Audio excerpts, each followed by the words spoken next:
गायत्री माता को वेदों की जननी और भारतीय संस्कृति की आधारशिला माना जाता है। गायत्री केवल एक मंत्र नहीं, बल्कि एक दिव्य चेतना है जो आध्यात्मिकता, ज्ञान और आत्मिक उत्थान का स्रोत मानी जाती हैं। गायत्री देवी को प्रायः 5 मुखों और 10 भुजाओं वाली देवी के रूप में दर्शाया जाता है। उनके सिर पर मुकुट होता है और वे कमलासन पर विराजमान रहती हैं। उनके हाथों में विभिन्न शस्त्र और प्रतीक होते हैं जो ज्ञान, शक्ति और सद्गुणों का प्रतिनिधित्व करती हैं। गायत्री मंत्र को सबसे पवित्र और शक्तिशाली मंत्रों में से एक माना जाता है। गायत्री मंत्र महामंत्र है। यह मंत्र ऋग्वेद से लिया गया है, जो इस प्रकार है: ओम भूर्भुवस्वः तत्सवितुर्वरेण्यं भर्गो देवस्य धीमहि धियो यो नः प्रचोदयात्। इस मंत्र का अनुवाद है: हे सविता देव, आपके सर्वोत्तम तेज को हम अपने भीतर धारण करें, जिससे हमारी बुद्धि प्रबुद्ध हो और हमें सत्य की ओर ले जाए। नमस्कार, स्वागत है आप सबका रुचि ज्ञान Ganga YouTube audio book channel पर, जहां ज्ञान की धारा आपके मन और आत्मा को समृद्ध करने के लिए प्रवाहित होती है। यहाँ आपको आध्यात्मिक, प्रेरणादायक और रहस्यमय पुस्तकों के ऑडियो बुक्स मिलेंगे, जो न केवल सुनने का आनंद देंगे, बल्कि आपके विचारों को भी नई दिशाएं देंगे। हमारे उद्देश्य हैं गूढ़ ज्ञान को सरल रूप में प्रस्तुत करना, आत्मिक उन्नति को प्रोत्साहित करना और श्रेष्ठ पुस्तकों को हर किसी तक पहुंचाना। यदि आप आध्यात्मिकता, ध्यान, योग और रहस्यमय अनुभवों में रुचि रखते हैं, तो हमारे साथ जुड़े रहें और रुचि ज्ञान गंगा ऑडियो बुक चैनल को सब्सक्राइब करें। ज्ञान की गंगा में डुबकी लगाइए और अपने जीवन को सार्थक बनाइए। तो आइए, ओम स्वामी जी की पुस्तक 13 मंथ्स इन द हिमालयाज का अगला अध्याय 10 है, जिसका शीर्षक है वेद माता गायत्री। हालांकि 20 नवंबर धीरे धीरे बीत गया, लेकिन मैं बेहद खुश था। जिस दिन का मैं इंतजार कर रहा था वह आखिरकार यहाँ था। मैं सभ्यता से दूर एक शांत जगह पर था, अपने आप को पूरी तरह से अपनी सच्चाई की खोज के लिए समर्पित करने के लिए तैयार था। कोई तीर्थयात्री या पर्यटक मुझ तक नहीं पहुंच सका। इसके अलावा सर्दी शुरू हो गई थी और मैं किसी भी लोकप्रिय गंतव्य या मंदिर के रास्ते में नहीं था। मैं जंगल के अंदर बहुत दूर था, पुरुषों की अराजक दुनिया से अलग थलग और अलग थलग, बिल्कुल। उस रात मैं आधी रात के बाद उठा। दूसरे शब्दों में, कैलेंडर के अनुसार 21 नवंबर की शुरुआत हुई थी। मैं अपनी झोपड़ी के भीतर कुछ कदम चला। ब्रह्मचारी ने झोपड़ी के एक क्षेत्र में पानी की एक बाल्टी छोड़ दी थी, जिसे लकड़ी के तख्तों की एक अस्थायी दीवार से अलग किया गया था। पानी बहुत ठंडा था, लेकिन आजाद से मुझे अनुष्ठान स्नान करना शुरू करना पड़ा।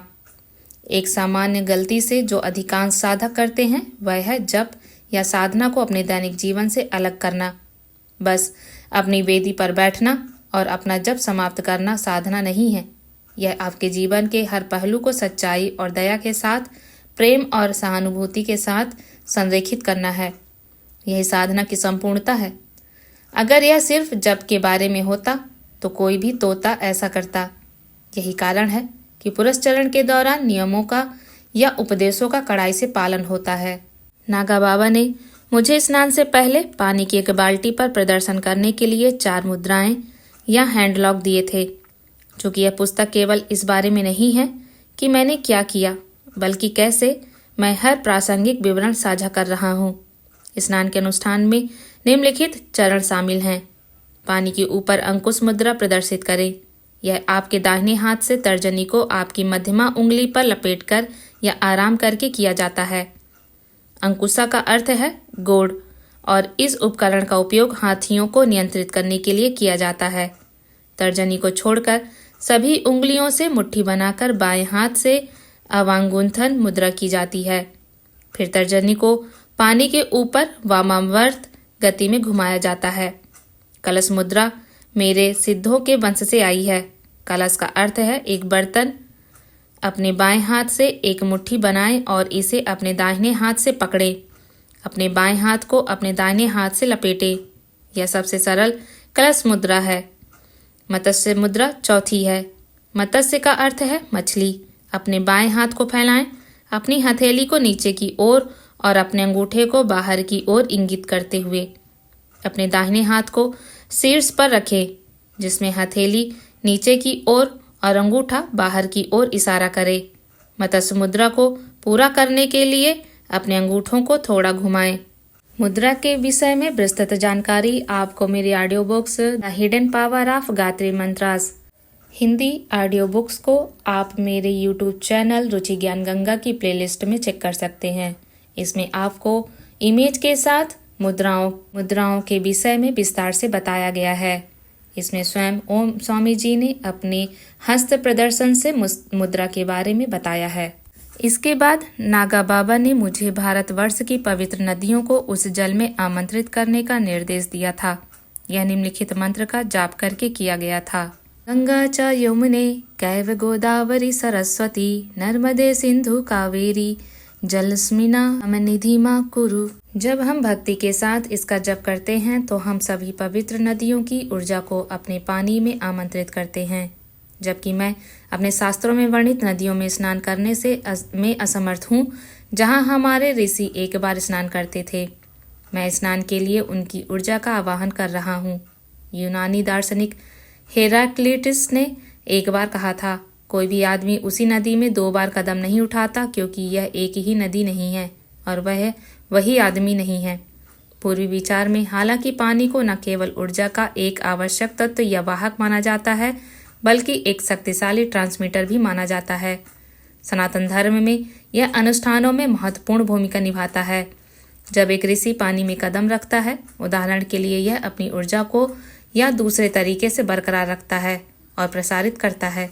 यह ऊर्जा नदी के माध्यम से बहती है, समुद्र में विलीन हो जाती है, वाष्पीकरण के माध्यम से बादलों में उठती है और बारिश के साथ पृथ्वी पर लौट आती है। इस प्रकार यह भक्ति मंत्र एक गहन विश्वास का प्रतीक है और उसे कायम रखता है।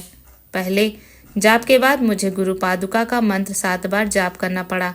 मैं पहली बार इसे लिखित में दे रहा हूँ। यह इस प्रकार है।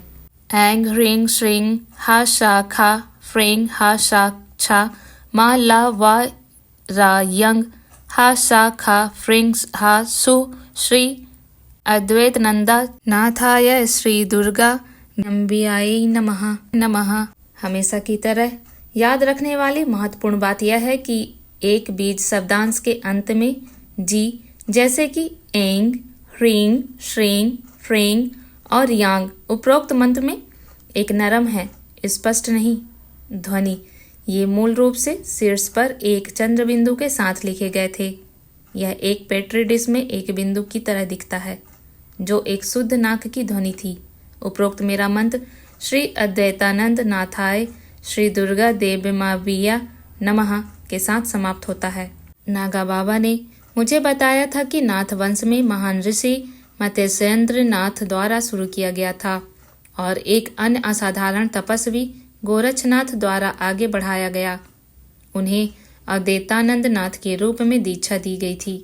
कई वर्षों तक उन्होंने दुर्गा देवम्बा नामक एक महिला साधक के साथ कई तांत्रिक साधनाएं की थी। विंध्याचल, कामाख्या और काशी के शमशान घाटों में मैंने श्री विद्या के वामाचार मार्ग में महारत हासिल की, उन्होंने मुझे बताया था। लेकिन गुरुदेव में मैंने कभी शराब नहीं पी और ना ही मांस खाया। कभी कभी नागा बाबा प्यार से मुझे गुरु कहते थे। तंत्र में वामाचार या बाएं हाथ के मार्ग में हमेशा पंचमकार या सुश्री से शुरू होने वाले 5 तत्व शामिल होते हैं। वे मत्स्य, मछली, मुद्रा, भुना हुआ अनाज, मदिरा, शराब, मत्स्य, मांस और मैथुन समाप्ति है। हालांकि मेरी साधना दक्षिणाचार थी। दाहिने हाथ का मार्ग और पंचम कर भी मत्स्य, मुद्रा, मदिरा, ममसा और मैथुन थे, लेकिन एक अलग तरीके से। मत्स्य मछली पानी में रहती है लेकिन हमेशा प्यासी रहती है। यह भगवान विष्णु के अवतारों में से एक था।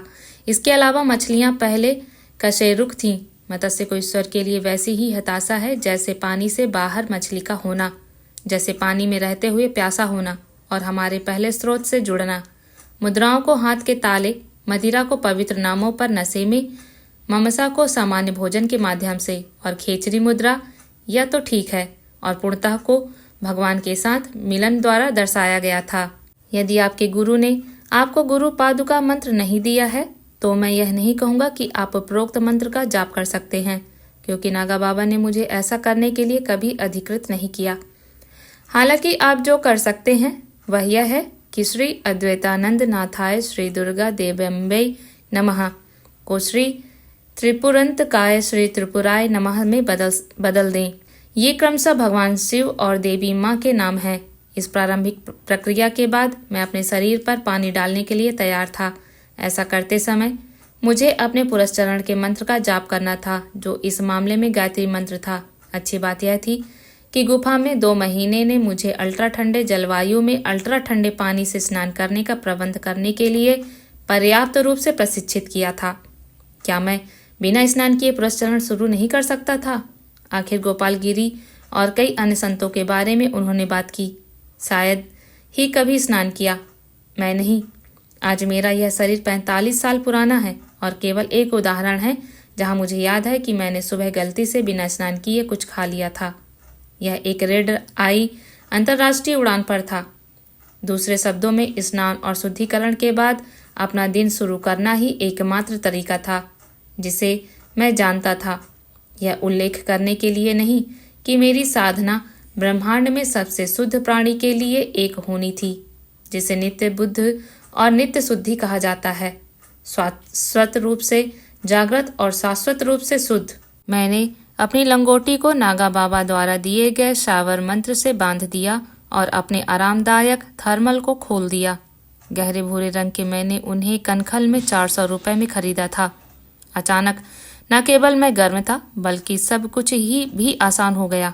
मैंने मन में ही मन बबलू और उसकी माँ को धन्यवाद दिया, जिन्होंने मुझे यह वादा किया था कि मैं अपने थर्मल के बिना जंगल में नहीं जाऊंगा।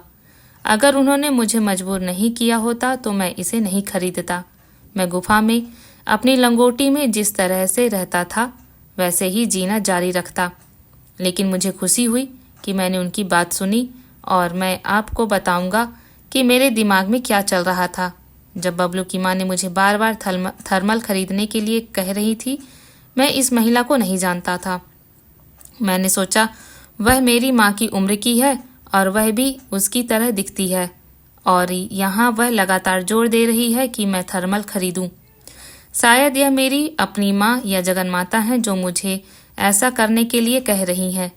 उसने मुझे टखने के मोजे की तरह ऊनी मोजे की एक जोड़ी भी दी थी, जिसे उसने विशेष रूप से मेरे लिए बुना था। मैं मना नहीं कर सकता था, और चाहे मैंने जो भी कहा वह अविश्वसनीय थी, और उन्होंने मेरे हाथों में डाल दिया। 11 अप्रैल 2010 के बाद जिस दिन मुझे दीक्षा दी गई थी, आज रात पहली बार मैंने एक सिले हुए कपड़े पर रखा था। मुझे पहले आरामदायक कपड़े न पहनने की मूर्खता का भी एहसास हुआ। क्या मैं अपने गुरु की शिक्षा को दरकिनार कर रहा था? संभवतः। लेकिन परिणाम स्वरूप मैंने कभी भी अपने किसी भी शिष्य को बुनियादी आवश्यकताओं को त्यागने के लिए नहीं कहा। मैं अपनी सीट पर वापस गया, 3 बार ताली बजाई, धीरे से अपनी एड़ी के साथ फर्श को थपथपाया और 3 बार ओम ह्रीं अस्त्राय फट का जाप किया। आमतौर पर गर्भगृह में प्रवेश करने से पहले इस मंत्र का जाप किया जाता है। ऐसा इसलिए है क्योंकि भक्ति के वैदिक दर्शन में आप एक मूर्ति को केवल पत्थर की वस्तु की तरह नहीं मानते हैं, बल्कि परमात्मा की एक जीवित छवि के रूप में मानते हैं। यदि हृदय में भक्ति न हो तो कोई मंत्र साधना करने का कोई अर्थ नहीं है। टैपिंग मूर्ति को यह संकेत देने के लिए की जाती है कि हम गर्भगृह में प्रवेश करके उनकी शांति भंग कर रहे हैं। यह किसी भी छोटे जीव को दूर भगाने के लिए भी किया जाता है, ताकि वे गलती से कुचल न जाएं। मेरे लिए एक विशेष महत्व की बात वैदिक परंपराओं का पूरी तरह से पालन और सम्मान करना था।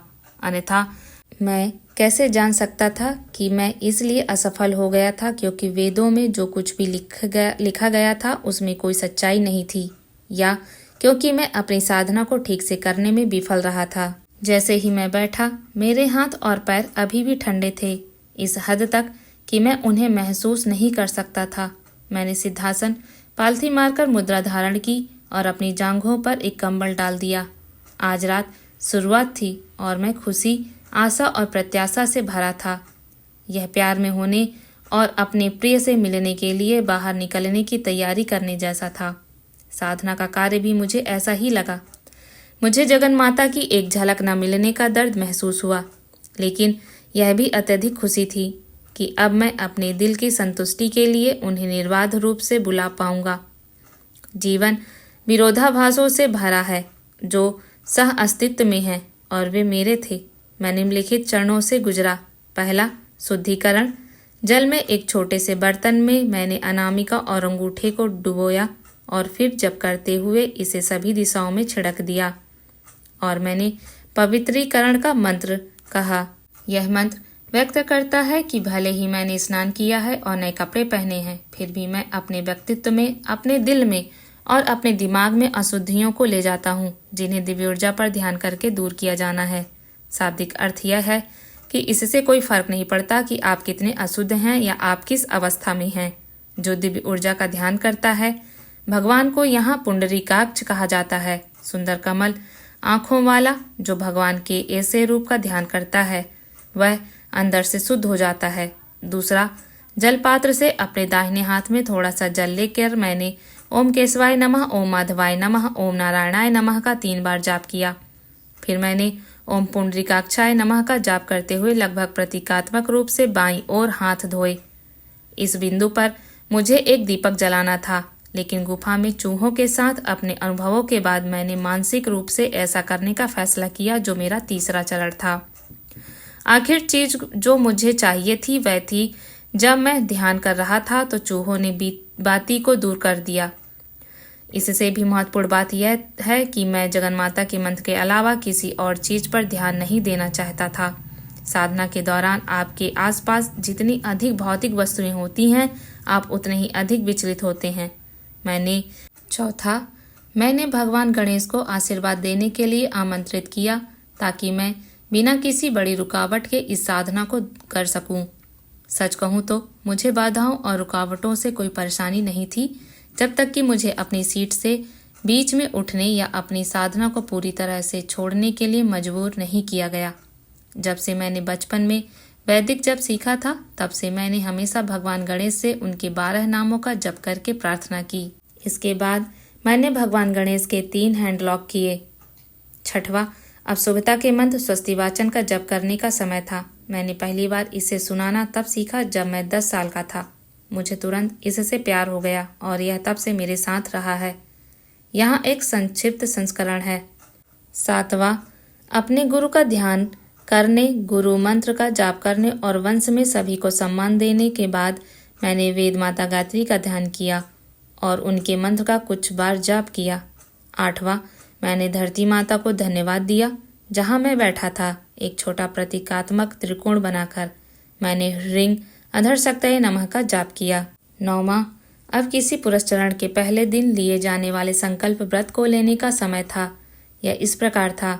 मैं स्वामी सर्वानंद कमौली के मेरे प्रिय नागा बाबा निर्वाण दर्शन मुनि उदासीन का शिष्य, इसके द्वारा आपके पुरस्चरण को पूरा करने की प्रतिज्ञा करता हूँ। हे जगन माता, वेदों की माता, क्रिएट्रिक्स, अगले 11 दिनों में मैं हर दिन 14 घंटे आपके मंत्र का जाप करके आपको पुकारूंगा। आप जानती हैं कि मेरा एकमात्र उद्देश्य आपकी एक झलक देखना है। कृपया मुझे आशीर्वाद दें, और यदि किसी भी समय आपको लगता है कि मेरी हताशा और भक्ति वास्तविक है, तो कृपया मुझे आपकी एक झलक दें। चाहे कुछ भी हो जाए, कीमत कैसी भी हो, स्वामी आपको वचन देते हैं कि जब तक वे प्रतिदिन 10 घंटे पूरे नहीं कर लेते, तब तक वे अपनी सीट से नहीं हिलेंगे। आपकी अनुमति और कृपा से मैं सुबह 10 घंटे और शाम को 4 घंटे समर्पित करने की प्रतिज्ञा करता हूँ। जब मैंने कहा कि मैं अपनी सीट से तब तक नहीं हिलूंगा जब तक कि मैं हर दिन 10 घंटे पूरे नहीं कर लेता। मैंने अपने संकल्प को शब्दों में बहुत सावधानी से पेश करता था। ऐसा इसलिए है क्योंकि मैं सचमुच उस पूरे 10 घंटे की सुबह के खिंचाव के लिए नहीं जाऊंगा। 10वां, मैं न्यास और विनियोग के साथ आगे बढ़ा। इसके बाद देवी माँ की 24 मुद्राएं दिखाई। गायत्री साधना में 32 मुद्राएं हैं। जब से शुरू करने से पहले 24 दिखाए जाते हैं और अंत में 8 किए जाते हैं। 24 प्रारंभिक मुद्राएं हैं। समुखम, संपूतम, वित्तातम, विस्तरम, द्विमुखम, त्रिमुखम, चतुर्मुखम, पंचमुखम, षठमुखम, अधोमुखम, व्यापकांजलिम, साकतम, यम पसम, ग्रंथिम, उन्मुखम, प्रलंबम, मुष्टिकम, मत्स्य, कोर्म, वराहकम, सिंह क्रांतिम, महाक्रांतिम, मुग्धरम और पल्लवम। 11वां, मानसिक रूप से मैंने वेद माता गायत्री को 5 अवयवों की पेशकश की। वे थे धूपम, दीपम, नैवेद्यम, खाने की कोई भी योग्य मिठाई वस्तु या फल आदि। यह भोजन से भरी थाली भी हो सकती है। तांबूलम, पान के पत्ते, और पुंगी फलम, सुपारी, जैसे आमतौर पर सुपारी या सुपारी के रूप में जाना जाता है, भी हो सकता है। ओम धूपम दीपम नैवेद्यम तांबूलम पुंगी फलम समर्पयामी, मैंने ये प्रसाद चढ़ाते हुए कहा। 12वां, मैंने साप विमोचन मंत्रों का जाप किया, मंत्र पर ध्यान किया और मैं अब मंत्र का जाप करने के लिए तैयार था। मुझसे पूछा जाने वाला एक सामान्य प्रश्न यह है कि क्या ये सभी अनुष्ठान आवश्यक हैं? आखिरकार क्या भगवान को हमारी प्रार्थनाओं को सुनने के लिए अनुष्ठानों की आवश्यकता है? जवाब बिल्कुल नहीं है। आप किसी भी नियम को उसमें महारत हासिल करने के बाद तोड़ सकते हैं और अनुष्ठान अलग नहीं है। लेकिन आपको यह महसूस करना होगा कि पिछले 20 वर्षों से मैं अपनी साधनाओं के परिणाम से खुश नहीं था। उन्होंने मुझे जगन माता का दर्शन नहीं दिया था।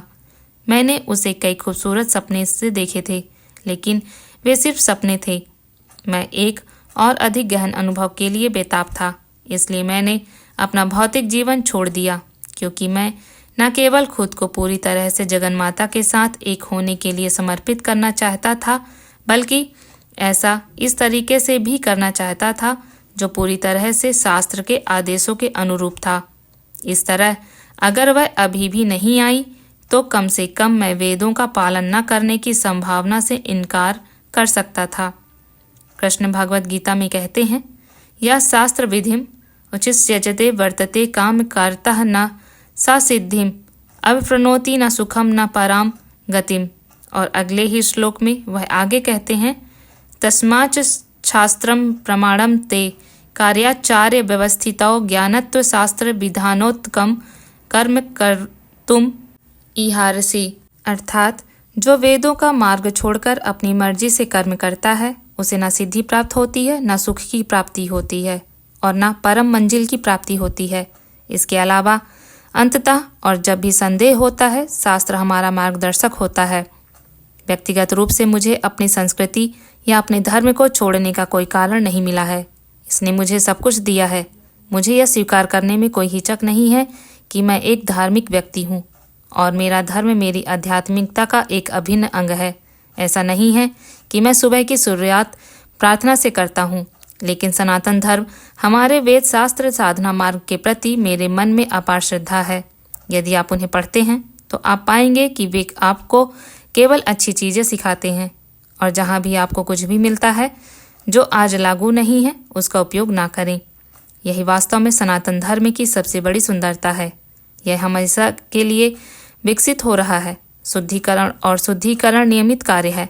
अधिकांश शिक्षित दिमाग आज धर्म पर नाक भौं सिकुड़ते हैं, लेकिन यह उनकी पसंद है। मेरा कुछ अलग है। जब मैंने अपना जप शुरू किया तो रात के लगभग 2 बज रहे थे। एक के बाद एक 10 घंटे धीरे धीरे, बहुत धीरे धीरे बीत गए। शरीर की प्रवृत्तियां लौट रही थीं। इसकी सीमाएं मुझे परेशान कर रही थीं। एक बार फिर मैं पहले 3 घंटों के लिए अभी भी बैठ सकता था, लेकिन चौथे घंटे तक मेरे घुटने दर्द कर रहे थे। मैं डटा रहा। मैंने जगन माता को वचन दिया था कि मैं नहीं हिलूंगा।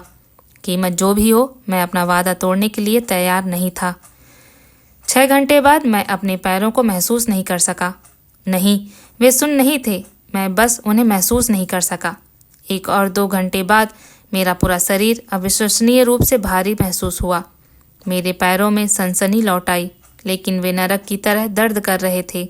नकारात्मक पक्ष यह था कि मंत्र पर तीव्रता से ध्यान केंद्रित करने के बजाय मेरा ध्यान बार बार दर्द की ओर आकर्षित किया गया था। उल्टा यह था कि यह हर समय नहीं था। मैंने फैसला किया कि जब मुझे अपने घुटनों और पैरों में कष्टदायी दर्द महसूस होता है तो बस हिलने या उठने के बजाय मुझे यह देखना होगा कि अगर मैंने कुछ नहीं किया तो क्या होगा।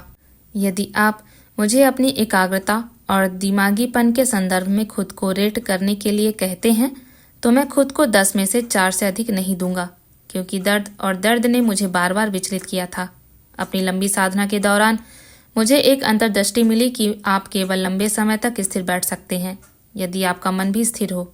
एक स्थिर मन एक स्थिर शरीर की ओर ले जाता है और इसके विपरीत।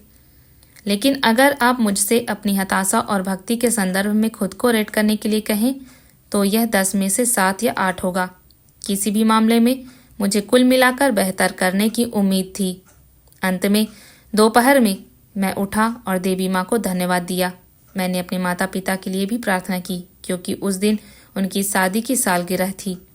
मैं कुछ कठिनाई के साथ ब्रह्मचारी की कुटिया में चला गया, यह देखते हुए कि मेरे घुटनों में दर्द हो रहा था। मैंने दर्द को सहन किया और उसकी झोपड़ी एक स्वागत योग्य जगह थी। यह अच्छा और गर्म था। उसके पास आग जा रही थी। स्वामी जी, उसने मुझसे कहा, मैं कल रात आपके बारे में सोच रहा था। आपको जलाऊ लकड़ी का उपयोग करना चाहिए। यहाँ बहुत ठंड है। मैंने उसे समझाया कि कैसे जलाऊ लकड़ी का उपयोग करना मेरे लिए एक व्याकुलता होगी, क्योंकि यह आग को बनाए रखने के लिए, लाग को चालू करने या जोड़ने के लिए मैं निरंतर ध्यान की मांग करेगा। आखिर चीज जो मैं चाहता था वह दिव्य माँ के अलावा किसी और चीज पर अपना ध्यान देना था। मेरी साधना में मुश्किल से 1 सप्ताह चलना व्यवहारिक रूप से असंभव हो गया। मेरे घुटनों को सहन से परे चोट लगी है। यह पहली बार था जब मैंने देखा कि चलने के लिए आप अपने पैरों को एक एक पर करके उठाते हैं और जब हम ऐसा करते हैं तो हमारे घुटने कभी भी थोड़ा झुकते हैं। उस झुकने से दर्द हुआ जिसकी पसंद मैंने कभी अनुभव नहीं की थी। ब्रह्मचारी ने मेरे लिए चलने वाली 2 छड़ें बनाई। ध्यान में बैठना मेरे टखनों और पैरों के साथ हर समय दर्द के साथ तेजी से कठिन हो गया। मेरी हड्डियां इतनी कोमल हो गईं कि उन्हें छूने से भी मैं कांप गया। मैं वैसे भी कायम रहा। 1 दिसंबर पहले से ही यहाँ था। ऐसा नहीं है कि मुझे इसकी उम्मीद थी, लेकिन जगन्माता का कोई संकेत नहीं था। कम से कम उस तरह से नहीं जैसा मैं देखना चाहता था। जबरदस्त कष्टदायी घुटने के दर्द के अलावा जो केवल बदतर हो गया था, मेरे पास साझा करने के लिए बहुत कुछ नहीं था। आपको हमारी ऑडियो बुक्स कैसी लगती है? कृपा करके हमें कमेंट सेक्शन में जाकर अपना फीडबैक दें। आपका फीडबैक हमारे लिए अत्यंत महत्वपूर्ण है। शुक्रिया।